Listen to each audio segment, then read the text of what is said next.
Byte કરવી ને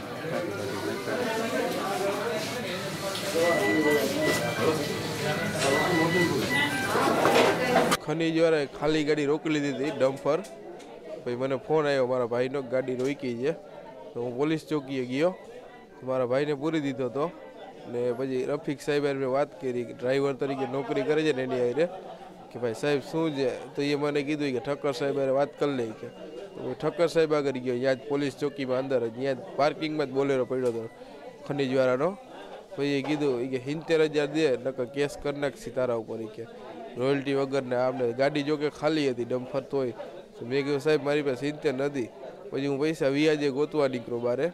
તો ભાઈ મારાથી થયા ને એટલે મેં દવા પી લીધી. રફીક છે એ ટૂંકમાં ત્રાસ આપે, ખાલી ગાડી પકડી જાય ને એવું બધું કરે, આપણને પૈસા માગે ને. સાહેબે ભેગા છે, પ્લસમાં બીજી ગાડીઓ જે હાલે છે ઓવરલોડ ને એ બધી એની